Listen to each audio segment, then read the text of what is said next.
Bu Menteri yang saya hormati, sebelum ada pertanyaan-pertanyaan yang disampaikan, saya mengingatkan saja ke Ibu berapa kali saya bicara.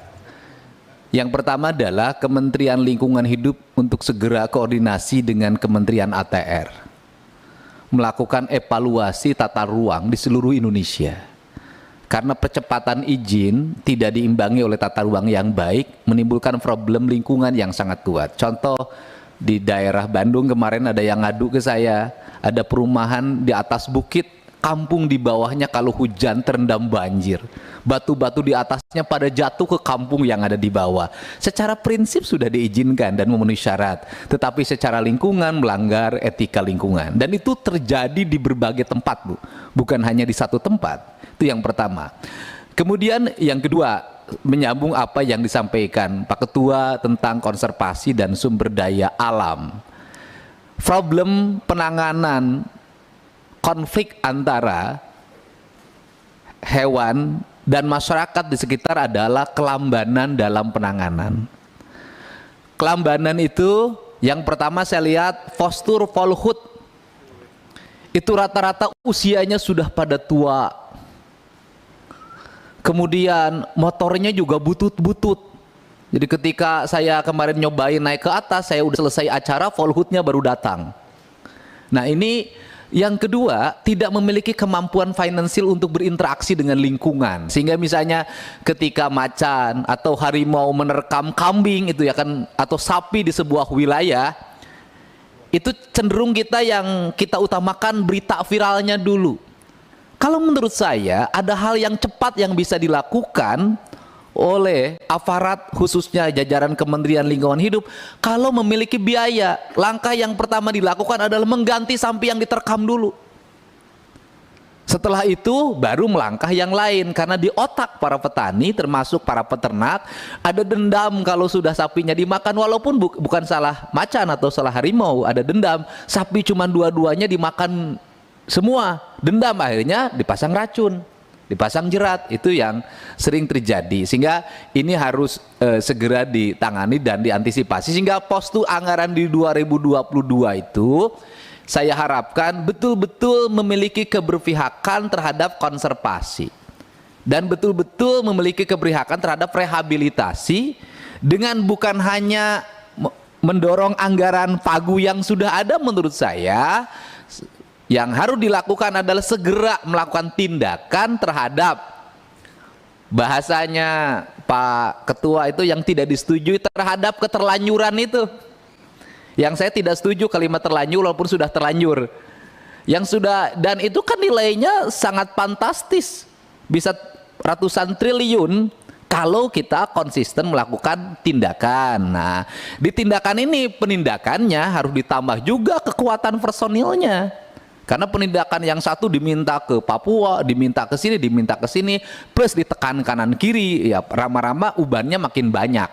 Sehingga harus difikirkan dari sisi postur kementeriannya, penindakan itu harus terdistribusi pasukannya ke berbagai daerah, sehingga tidak mulek ke direktur, akhirnya lamban penindakannya, keburu hancur. Jadi nanti kayak polisi India, alam sudah rusak semuanya, baru pada datang untuk menyelesaikan, karena merecovery itu lebih berat dibanding dengan kita mempertahankan. Saya nyampein ke Ibu, yang pertama ngingetin, Ibu udah janji bikin surat edaran keputusan tentang penghentian penambangan di areal tanah perhutani dan kehutanan di wilayah Jawa dan di luar Jawa. Ya, saya nunggu surat itu. Ya? Kenapa? Kajian dulu dengan. Tapi kajiannya jangan kelamaan, Bu. Rusaknya hutannya keburu habis. Nanti kajiannya 3 bulan, pohonnya udah ribuan ditebang semua, kemudian batunya diangkat, pasirnya udah habis. Jadi jangan terlalu lama kajian. Nah, yang kedua, karena kalau dikaji juga sudah jelas itu merusak lingkungan, menurut saya gitu loh. Yang kedua, saya mengucapkan terima kasih didampingi oleh KSDA Gunung Halimun pas sudah mendaki 2 kali di Sanggabuana, dan beritanya di mana-mana banyak macannya gitu. Macan, Bu, bukan macan, bukan. Macannya, dan saya usulkan nanti melalui jalur pemerintahnya juga wilayah itu dipertahankan jadi taman nasional. Itu meliputi Kabupaten Kerawang, Bekasi, Purwakarta, Cianjur, dan Bogor. Karena kalau tidak segera menjadi areal konservasi, selesai itu sebentar lagi. Di balik itu banyak penambangan yang mengakibatkan kekeringan 4 sungai. Dan penambangannya sudah SK-nya sudah dibatalkan oleh Bupati, tetapi masih berlangsung sampai hari ini. Dan saya sudah sampaikan ke Gakum 4 bulan yang lalu. Tapi turunnya baru kemarin, Pak. Mudah-mudahan segera ditindaklanjuti. Mumpung para anggota Komisi 4 ini berpihak pada lingkungan. Nanti kalau Komisi 4 sudah berpihak pada korporasi, Ibu lebih repot lagi. Terima kasih. Yang paling terakhir itu yang paling baik. 1 unit mobil angkutan sampah KLHK itu udah sangat keren banget, dan 1 unit kegiatan IFAL komunal untuk 1 komplek perumahan. Nah, itu keren. Dari utara Jawa Barat cerita tentang tanah yang mulai dibagi-bagi, tanah perhutani, tebang pohon tapi tidak ditanamin lagi karena biaya penanamannya tidak ada katanya. Akhirnya kosong, padahal daripada ditebangin, kalau tidak ada biaya penanaman nggak usah ditebang saja. PTPN juga sama, itu nebang kayu karetnya, ditanya lagi kenapa nggak ditanamin, tidak ada biaya lagi penanamannya.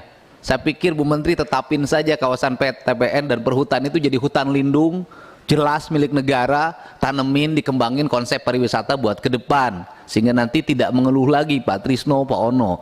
Berangkat lagi ke selatan sekarang, ke Garut, udah habis tuh Gunung Batu, wah udah di mana-mana, kacaunya luar biasa karena kebijakan izin penambangan ditarik ke pusat, penegakannya nggak ada di bawah. Jadi sekarang itu akhirnya yang liar itu marak karena tidak ada yang negur.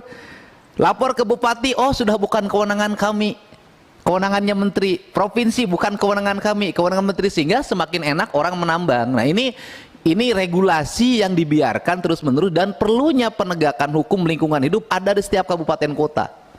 Nah, dan sekarang ke selatan, dan Pak Herudin itu saya tahu ingin Gunung Cikure juga jadi taman nasional, biar tidak dibelah lagi, dibuat jalan dan hilang lagi nanti macan tutulnya. Dan persoalan Sancang saya juga menyampaikan, memperkuat, tidak lagi boleh ada perubahan karena menyangkut spiritualitasnya orang Sunda. Sancang itu penting. Itu yang merusak lingkungan itu hampir semua. Bayi lahir sudah pakai popok, pempes, sudah tua pakai pempes lagi, perempuan pakai pembalut, mungkin sudah tua nggak pakai pembalut. Nah kemudian ya buangnya tahu kan, sekarang sudah ke sungai. Kemudian di setiap pinggir kota itu selalu sampahnya organik, anorganik, tapi giliran diangkut pakai truk digabungin. Nanti di TPA dipilah-pilah oleh pemulung. Kemudian di TPA-nya ditutup lagi pakai tanah atau dibakar. Pabrik mencemari sungai. Penambangan terjadi di mana-mana. Penegakannya lemah. Yang merusak banyak, yang peduli sedikit. Hutan kita babat, tapi kita sibuk dengan program bikin kampung, apakah kampung iklim atau apa istilahnya. Padahal hutan yang sebenarnya itu adalah kampung kita. Ini adalah problem. Nah kemudian yang berikutnya saya sampaikan juga sebuah semangat dari kawan-kawan KSDA Papua kemarin, Bu. Mudah-mudahan Ibu bisa membicarakan dengan Menteri Pemuda Olahraga. Mereka mohon agar maskot PON itu tidak dalam bentuk cendrawasih, bulunya yang asli, gitu kan, tapi minta dalam bentuk imitasi. Itu semangat yang dimiliki. Di balik itu juga semangat keprihatinan terhadap alokasi yang Pak Ketua sampaikan, yang adalah Rp75 per hektar itu biayanya. Mudah-mudahan ini menjadi fokus kita, dan kita berikutnya adalah melakukan pendalaman. Penegasan saya terakhir bahwa ini adalah model pendekatan yang sering dilakukan oleh korporasi. Mendapat izin, melakukan tindakan dengan cepat, tidak memenuhi ketentuan. Ketika terjadi bencana atau masyarakat yang tergusur karena melebihi areal yang diberikan izin, ini sering terjadi, melebihi areal yang diberikan izin, mereka protes, kemudian mereka lapor ke aparat penegak hukum. Akhirnya masyarakat yang awam ini di berbagai tempat berhadapan dengan aparat penegak hukum. Aparat penegak hukum dasarnya pasti administratif, pasti dasarnya izin, Masyarakat tidak memiliki landasan untuk melakukan perentangan karena sudah secara administratif perusahaan sudah memenuhi syarat. Ini model. Karena ini sudah menjadi role model, maka kehutanan harus sangat hati-hati dalam memberikan izin. Lihat dulu latar belakangnya. Kemudian perusahaan yang sudah berkasus atau dia merubah perusahaannya dari perusahaan sebelumnya berkasus ganti perusahaan baru, mohon yang seperti itu jangan lagi diberikan kewenangan, keluasan untuk berusaha di Indonesia, karena niatnya sudah niat buruk. Orang yang sudah punya niat buruk dengan tindakan buruk jangan dikasih kesempatan lagi. Dan untuk itu silakan Ibu memberikan penjelasan dan setelah ini dilanjutkan kesimpulan. Terima kasih. Terima kasih pimpinan. Selanjutnya tadi saya mencatat beberapa catatan-catatan teknis. Pimpinan, kalau kita lihat mekanisme anggaran, kan untuk ke 2022 itu masih akan ada mekanisme, termasuk nanti apabila menjelang katakanlah Oktober akhir atau di bulan November itu finalisasi pembagian RKKL-nya, itu pembagian programnya. Dan ada juga mekanisme anggaran bahwa dalam hal yang sangat mendesak dan dibutuhkan, kan pergantian program menjadi kewenangannya Komisi 4. Oleh karena itu kami memang sesuai saya kira dengan jadwal Badan Anggaran, saya memperhatikan tadi catatan-catatan teknis dan kita coba lihat perkembangannya, tetapi mekanisme itu kan ada di dalam koridor Komisi 4 sehingga kami mengharapkan bahwa komposisi persetujuan itu yang 7,12 triliun itu bisa disetujui dulu. Kemudian saya juga nanti minta Ibu Pimpinan, mungkin Pak Hartono sedikit nanti menjelaskan. Karena biasanya kalau tanam-tanam di lapangan itu biasanya nanamnya dulu yang penting, baru terus ngebayarnya begitu. Jadi, tapi ini kan tadi ada konteks masyarakatnya begitu. Kemudian beberapa hal tadi sangat penting dan saya melihat akhirnya saling terkoneksi, yaitu kalau dilihat berkaitan dengan konservasi. Tadi para yang terhormat pimpinan dan anggota itu mencatat atau memberikan catatan-catatan berkaitan dengan konservasi yang saya rangkum kelihatannya memang menjadi sangat penting dan secara konseptual harus kita formulasikan dengan baik, yaitu pertama terkait dengan sarana prasarana di kawasan konservasi. Tadi juga disebutkan soal personil, jumlah personil, polisi hutan. Kemudian juga disebutkan tentang manajemennya harus seperti apa. Kemudian tadi juga ada usulan-usulan tertentu yang penting bahwa dari kawasan-kawasan itu, misalnya dari hutan lindung yang krusial, ada keperluan untuk ditarik atau ditingkatkan statusnya menjadi kawasan konservasi. Tadi juga ada catatan tentang kelola satwa dan juga tentang endemic species termasuk tanaman, tadi ada picung, saga dan lain-lain. Jadi Ibu Pimpinan, saya akan mendalami ini secara internal, tetapi pertanyaan individual nanti akan dijawab secara tertulis.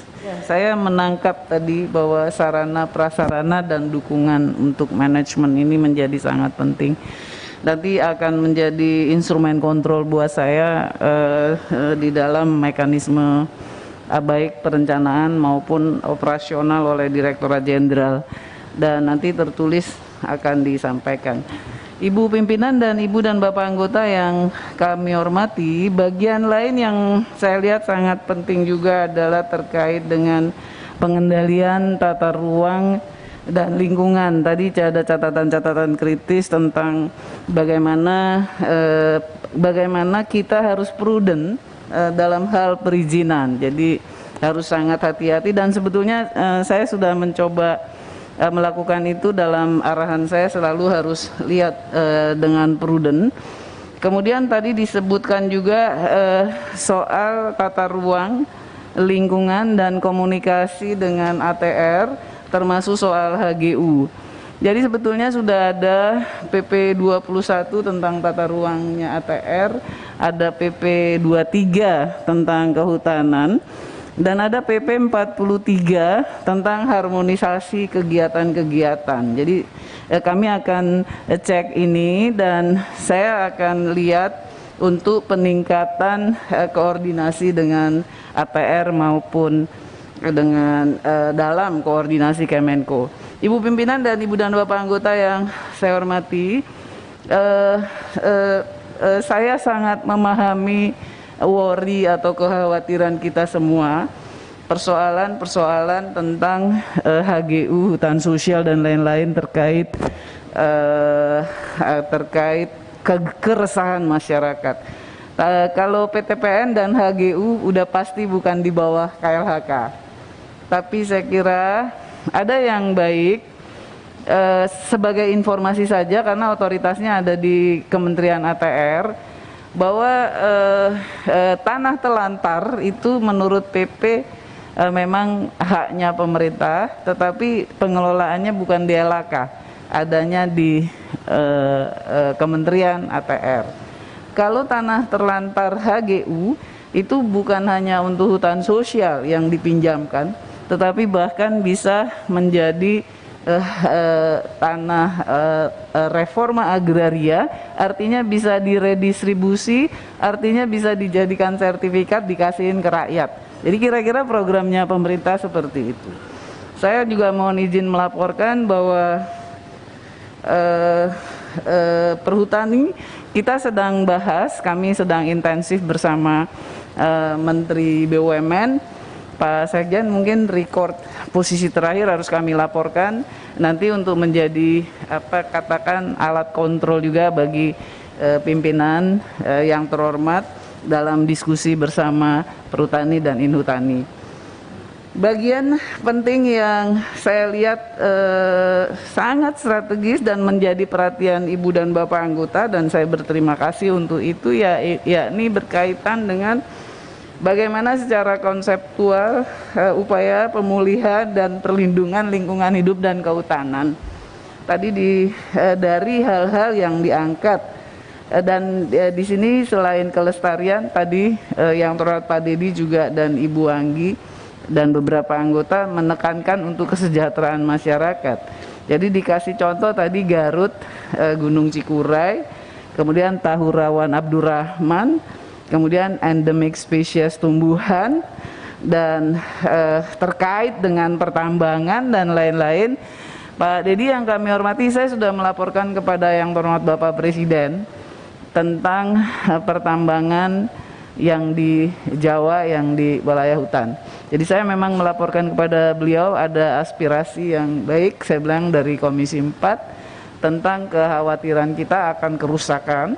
Dan beliau memang, saya melaporkan bahwa kami akan kaji bersama UGM dan IPB, Pak. Mohon waktu, Pak, karena kita mesti lihat dengan kecepatan pembangunan dan lain-lain, Pak Dedi, sambil yang terjadi kita secara parsial kita lakukan suppression atau represi. Izin Bu, begini, kan data statistiknya setiap daerah pasti punya dong, daerah yang memang menimbulkan problem lingkungan yang begitu kuat. Menurut saya boleh dong kalau Ibu punya kebijakan, gitu kan, selama pengkajian dihentikan dulu. Selama pengkajian dihentikan dulu, setelah nanti pengkajian mana wilayah tambangnya yang memenuhi syarat dan memberikan efek bagi kehidupan masyarakatnya baik, ya silahkan saja itu diteruskan.